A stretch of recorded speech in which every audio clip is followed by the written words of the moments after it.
Assalamualaikum warahmatullahi wabarakatuh. Kami dari kelompok 10 ingin mempresentasikan hasil kerja kami, yaitu tentang konsep motivasi. Berikut ini anggota dari kelompok 10. Yang pertama ada Devina Alvareta dengan NPM ujung 053, dan ada Maulia Putih dengan ujung NPM 002, dan ada Adila Justify Nawasara dengan NPM 099.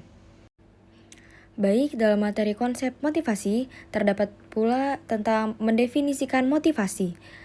Kami mendefinisikan motivasi ini sebagai proses yang akan menjelaskan intensitas, arah, dan ketekunan individu dalam upaya untuk mencapai tujuan tertentu.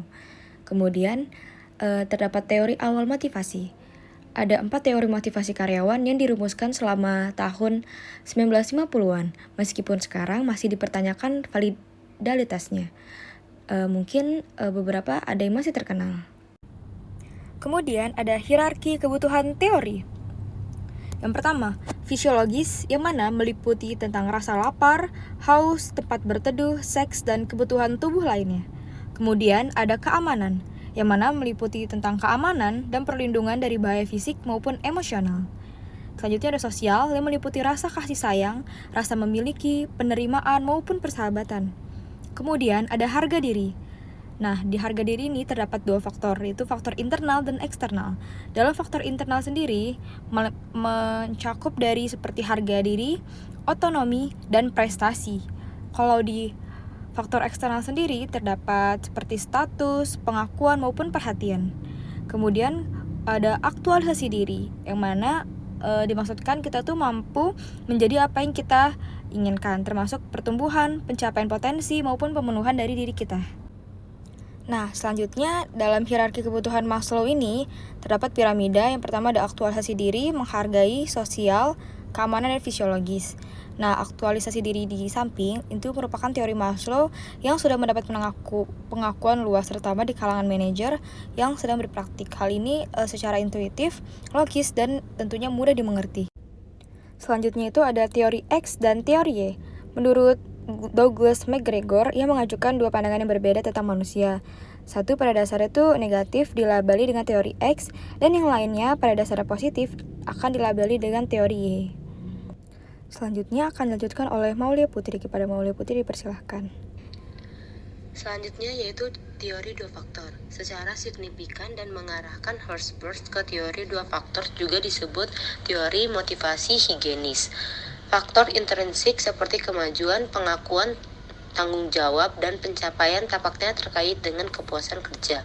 Responden yang merasa senang dengan pekerjaan cenderung berkaitan faktor-faktor tersebut dengan diri mereka sendiri. Sedangkan responden yang tidak puas cenderung menyebutkan faktor ekstrinsik seperti pengawasan, gaji, kebijakan perusahaan, dan kondisi kerja.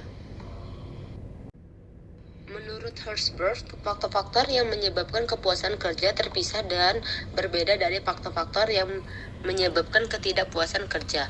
Oleh karena itu, manajer yang berusaha menghilangkan faktor-faktor yang dapat menciptakan ketidakpuasan kerja dapat membawa kedamaian, tetapi tidak melalui motivasi. Mereka akan menenangkan daripada motivasi kerja mereka. Akibatnya, Hertzberg mengkarakterisasikan kondisi seperti kualitas pengawasan, gaji, kebijakan perusahaan, kondisi kerja fisik, hubungan dan orang lain, dan keamanan kerja sebagai faktor kebersihan. Next slide. Teori 2 faktor belum didukung dengan baik dalam penelitian OB dan memiliki banyak pencela dan kritik, termasuk hal berikut. Yang pertama, metodologi Hertzberg terbatas karena tergantung pada laporan diri. Ketika segala sesuatu berjalan dengan baik, orang cenderung mengambil kredit. Sebaliknya, mereka menyalahkan kegagalan pada lingkungan ekstrinsik.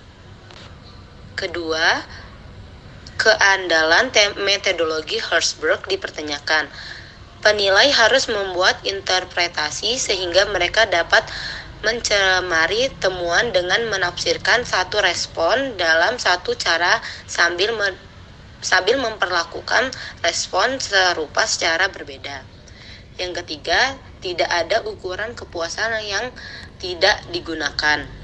Seseorang mungkin tidak menyukai bagian dari suatu pekerjaan, namun masih menganggap pekerjaan itu dapat diterima secara keseluruhan.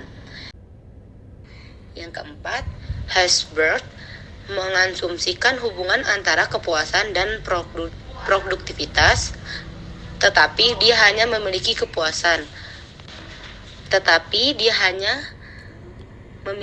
kepuasan. Untuk membuat penelitian relevan, kita harus mengasumsikan hubungan yang kuat antara kepuasan dan produktivitas.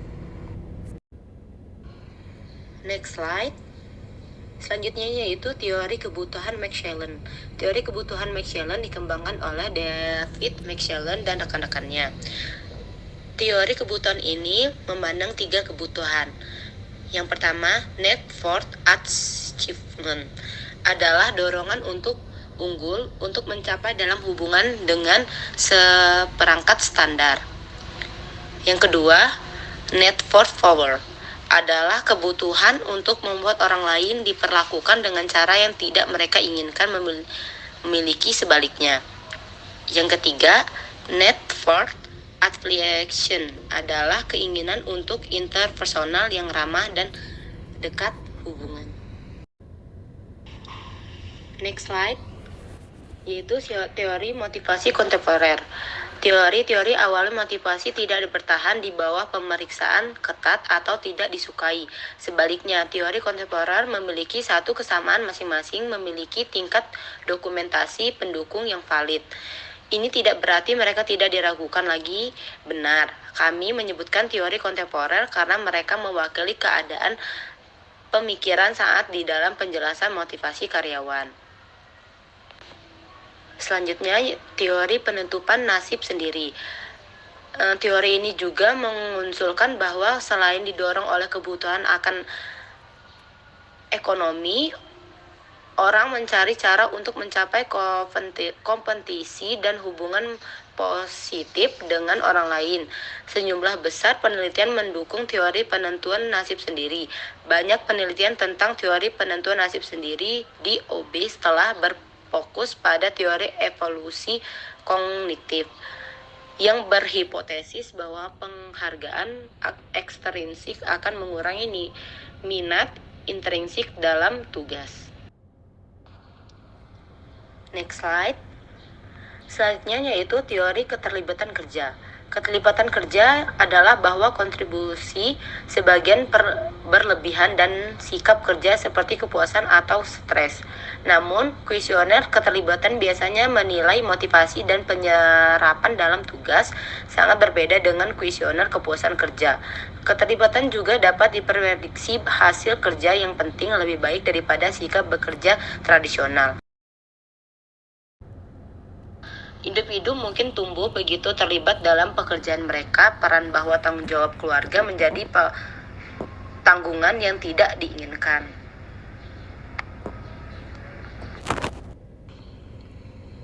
Selanjutnya yaitu teori penetapan tujuan. Teori ini tujuan sebenarnya mengungkapkan efek yang mengesahkan dari spesifitas tujuan tantangan dan umpan balik pada kinerja. Edwin Locke mengusulkan bahwa niat untuk bekerja menuju suatu tujuan adalah sumber utama motivasi kerja. Artinya, tujuan memberi tahu karyawan apa yang perlu dilakukan dan berapa banyak usaha yang diperlukan. Baiklah, materi yang selanjutnya akan dijelaskan oleh Adila. Kepada Adila dipersilahkan. Materi selanjutnya yaitu teori kemanjuran diri. Efikasi diri mengacu pada keyakinan individu bahwa ia mampu melakukan suatu tugas. Peneliti yang mengembangkan teori efikasi diri, Albert Bandura, mengusulkan 4 cara efikasi diri yang dapat ditingkatkan. Yang pertama, penguasaan aktif, yaitu memperoleh pengalaman yang relevan dengan tugas atau pekerjaan. Yang kedua, pemodelan perwakilan, yang merupakan menjadi lebih percaya diri karena Anda melihat orang lain melakukan tugas tersebut. Yang ketiga, persuasi verbal, yaitu menjadi lebih percaya diri karena seseorang meyakinkan Anda bahwa Anda memiliki keterampilan yang diperlukan untuk menjadi sukses. Next slide. Selanjutnya yaitu teori ekuitas atau keadilan organisasi. Referensi yang dipilih karyawan menambah kompleksitas teori ekuitas. Berikut ini adalah 4 referensi perbandingan. Yang pertama, diri dalam. Pengalaman karyawan dalam posisi yang berbeda di dalam organisasi karyawan saat ini. Yang kedua, diri di luar. Pengalaman seseorang karyawan dalam situasi atau posisi di luar organisasi karyawan saat ini. Yang ketiga, lain di dalam. Individu atau kelompok individu lain di dalam lingkungan karyawan organisasi. Yang keempat, lainnya di luar. Individu atau kelompok individu lain di luar karyawan organisasi. Nah, berdasarkan teori ekuitas, karyawan yang merasakan ketidakadilan akan membuat salah satu dari 6 pilihan. Yang pertama, ubah input atau berusaha lebih sedikit jika dibayar lebih rendah atau lebih banyak jika dibayar lebih. Yang kedua, perubahan hasil. Nah, individu yang dibayar berdasarkan upah persatuan dapat meningkatkan gaji mereka dengan memproduksi jumlah unit yang lebih tinggi dengan kualitas yang lebih rendah. Yang ketiga, mendistorsi persepsi diri. Yang keempat, mendistorsi persepsi orang lain. Yang kelima, pilih referensi yang berbeda. Yang keenam, tinggalkan lapangan atau keluar dari pekerjaan. Next slide. Nah, di sini ditunjukkan ada model dari organisasi keadilan. Yang pertama itu dalam keadilan organisasi terdefinisi yaitu persepsi keseluruhan tentang apa yang adil di tempat kerja. Contohnya, saya pikir ini adil untuk tempat bekerja. Kemudian ada keadilan distributif yang definisinya adalah keadilan hasil yang dirasakan. Contohnya, saya mendapat kenaikan gaji yang layak saya terima. Kemudian ada keadilan prosedural yang didefinisikan keadilan proses yang dirasakan digunakan untuk menentukan hasil. Contohnya, saya memiliki masukan ke dalam proses digunakan untuk memberikan kenaikan gaji dan diberi penjelasan yang bagus tentang mengapa saya menerima kenaikan gaji yang saya dapatkan. Kemudian keadilan interaksional yang definisinya tingkat yang dirasakan sejauh mana seseorang diperlakukan dengan bermartabat dan hormat. Contohnya, saya menceritakan tentang saya dinaikkan atasan saya sangat baik dan gratis. Next slide. Yang terakhir ada teori harapan. Teori harapan ini berpendapat bahwa kekuatan kecenderungan kita bertindak dengan cara tertentu tergantung pada kekuatan harapan kita terhadap hasil tertentu dan daya tariknya.